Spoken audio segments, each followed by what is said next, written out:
Hello students, welcome to brides academy channel. நான் உங்கள் Prakash. Video பார்த்துட்டு இருக்க எல்லாரும் இதுவரை நம்ம சேனலில் சப்ஸ்கிரைப் பண்ணலை அப்படின்னா சப்ஸ்கிரைப் பண்ணிட்டு பாருங்கள். ஈவினிங் நம்ம சேனலில் தான் ஃபஸ்ட்டாக ஒரு அப்டேட் போட்டிருந்தோம். என்ன அப்படின்னா, போர்ஷன் ரெடியூஸ்ட் வந்து 40%லேருந்து 50% மாற்றிருக்காங்க அப்படிங்கிற விஷயத்த நம்ம சொல்லியிருந்தோம். அது இப்போ அஃபிஷியலாகவே வந்திருக்கு நியூஸ் சேனல்ஸ் எல்லாத்துலேயுமே. ஸோ தந்தி டிவியோட நியூஸ் சேனல் லிங்க் நான் கீழே வச்சுருக்கேன். நீங்கள் அதை பார்த்தீங்கன்னா உங்களுக்கு தெரியும். என்ன அப்படின்னா, இப்போ அடுத்து கிடச்சிருக்க அப்டேட் என்னென்னா, பள்ளி திறப்பு மேலும் தாமதமாகும், ஸ்கூல் ரீஓப்பன் இன்னும் கொஞ்சம் டிலே ஆக போகுது அப்படிங்கிற விஷயத்த சொல்லியிருக்காங்க. எதனால் அப்படின்னு கேட்டிங்கன்னா, ஏற்கனவே டிசம்பர் 2 வந்து ஃபைனல் இயர் ஸ்டூடெண்ட்ஸ்க்கு ஸ்டார்ட் பண்ண போகிறாங்க. டிசம்பர் 2 ஓப்பன் பண்ணலான்னு சொன்னாங்க. இப்போ அதுவும் இல்லாமல் ஜனவரியில் பொங்கலுக்கு அப்புறம் ரீஓப்பன் பண்ணலாமா அப்படிங்கிற மாதிரியான விஷயங்கள் போயிட்டே இருக்குது. இந்த காரணத்தினால தான் 40% 40% இந்த போர்ஷனை இப்போ 50%ஆக மாற்றியிருக்காங்க.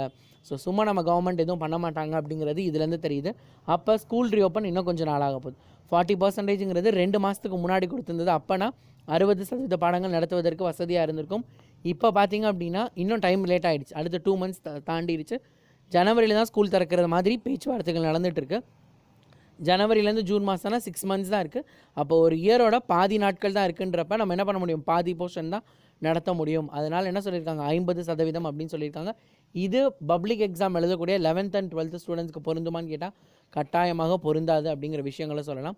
அவங்களுக்கு என்ன சொல்லியிருக்காங்க அப்படின்னா, அவங்க குறைக்க போகிற பாடங்களை மாணவர்கள் அவங்களா படிச்சுக்கணும். ஏன்னா இப்போ நீங்கள் வந்து காம்படிட்டிவ் எக்ஸாம் அதாவது நீட்டு ஜேஇ எக்ஸாம்லாம் எழுதுனீங்க அப்படின்னா அதுக்கு நீங்களாக படிச்சுக்கணும். பப்ளிக் எக்ஸாமுக்கு கேட்கக்கூடிய பாடங்கள் மட்டும் சொல்லுவோம். அது திருப்பி 40 மாறுமா, இல்லை ஏற்கனவே சொன்ன 30 தான் இருக்குமா அந்த குறைக்கப்பட்ட பாடங்கள் அப்படிங்கிற விஷயங்கள் மட்டும் இன்னும் நம்மளுக்கு தெரியல.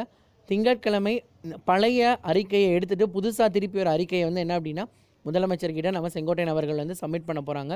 அதோட ரிசல்ட்டு தான் அடுத்த ஒரு 5 டேஸில் வரும் அப்படின்னு இன்றைக்கி அப்டேட் கொடுத்துருந்தாங்க. இந்த மாதிரி இன்னும் நிறைய அப்டேட்ஸ் உங்களுக்காக காத்துட்ருக்கு. நம்ம சேனலை மறக்காமல் சப்ஸ்கிரைப் பண்ணிவிட்டு இந்த வீடியோ உங்கள் ஃப்ரெண்ட்ஸ் எல்லாருக்கும் ஷேர் பண்ணுங்கள். தேங்க்யூ.